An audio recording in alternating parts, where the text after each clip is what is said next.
মহানবী সাল্লাল্লাহু আলাইহি সাল্লাম রাস্তা দিয়ে হেঁটে যাচ্ছিলেন। হঠাৎ দেখলেন এক খেজুর গাছের সাথে দুইটা ছোট নাবালক বাচ্চা দড়ি দিয়ে বাঁধা।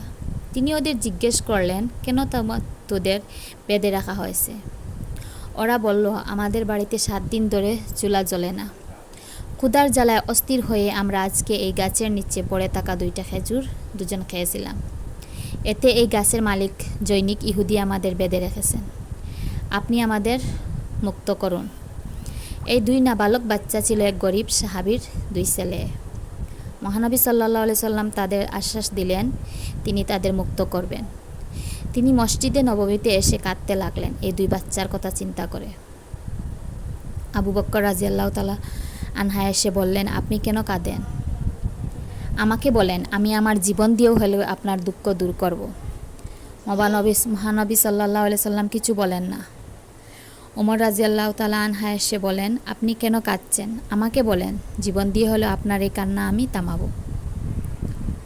মহানবী সাল্লাল্লাহু আলাইহি সাল্লাম তাও কিছু বলেন না, কাঁদতে থাকেন। উসমান রাদিয়াল্লাহু তাআলা আনহা এসে একই প্রশ্ন করেন। মহানবী সাল্লাল্লাহু আলাইহি সাল্লাম সব ঘটনা খুলে বলে তাকে বলেন, তুমি কি পারবে এই 2 বাচ্চাকে মুক্ত করতে? ওই খেজুর গাছটা আমার নামে কিনে দিতে পারবে? অবশ্যই পারবো, উসমান রাদিয়াল্লাহু তাআলা আনহা বলেন। এরপর উনি ওই খেজুর গাছের মালিকের কাছে গিয়ে বলেন যে তিনি এই গাছটা কিনতে চান। ইহুদি মালিক বলেন, এইটা তো আমার জমির ভিতরেই, আমি এটা বিক্রি করব না। উসমান রাদিয়াল্লাহু তাআলা আনহা জোর করে দিয়ে বললেন, তোমাকে অবশ্যই এটা বিক্রি করতে হবে, হবেই হবে। ইহুদি বলে, এক শর্তে আমি তা বিক্রি করতে রাজি। উনি বললেন, কি শর্ত আপনার? তোমার যে 100 খেজুরের একটা বাগান আছে ওইটা আমার নামে লিখে দিতে হবে। উনি বললেন, ঠিক আছে, এখনই আমি তোমাকে দলিল করে দিচ্ছি ওই বাগানের। উসমান রাদিয়াল্লাহু তাআলা আনহা ওই বাগানের দলিল করে দেন ওই ইহুদিকে। ইহুদি ও বিনিময়ে ওই একটা খেজুর গাছ উসমান রাদিয়াল্লাহু তাআলা আনহায়ের নামে লিখে দেয়। দলিল হাতে পেয়ে উসমান রাদিয়াল্লাহু তাআলা আনহা বলেন, ইহুদি অনেক বড় লোকসান করলায়।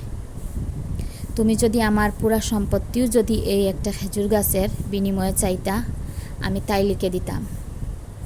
100টি গাছের বিনিময়ে ইহুদির কাছ থেকে একটি খেজুর গাছের জমি দলিল নিয়ে উসমান রাদিয়াল্লাহু তাআলা আনহা মসজিদে নববীর দিকে রওনা হলেন। মসজিদে নববীর বারান্দায় গিয়ে রাসূলের হাতে খেজুর গাছের দলিলটি দিয়ে বললেন, ইয়া আল্লাহর রাসূল, আমি আপনার জন্য খেজুর গাছটি ক্রয় করে এসেছি। দলিলটি নিয়ে আল্লাহর রাসূল সাল্লাল্লাহু আলাইহি সাল্লাম দলিলটি উঁচু করে বললেন, আমি নবী আল্লাহর কসম দিয়ে বলছি, তোমাকে জান্নাতে না দিয়ে আমি প্রবেশ করব না। সুবহানাল্লাহ, সুবহানাল্লাহ। এমনি একদিন আল্লাহর নবী হযরত মুহাম্মদ সাল্লাল্লাহু আলাইহি সাল্লাম যুদ্ধের জন্য কালেকশন করছিলেন। তখন নবীজি ঘোষণা করে বললেন, কে আসো? তোমাদের মধ্যে যে আল্লাহর রাস্তায় দান করবে।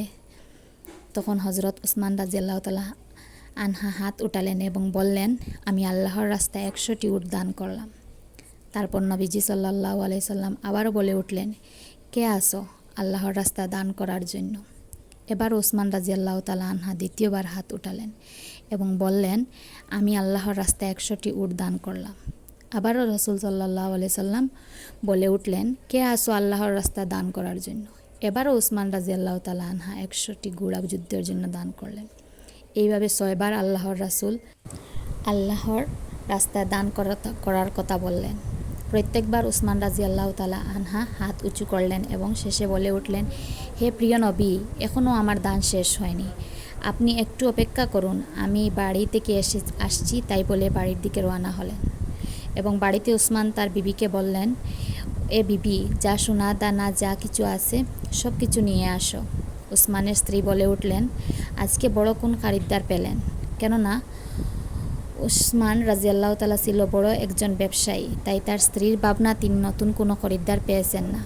তখন উসমান রাদিয়াল্লাহু তাআলা আনহা বলে উঠল, হে অনেক বড় খরিদ্দার, এগুলো দেওয়ার মাধ্যমে জান্নাত কিনব।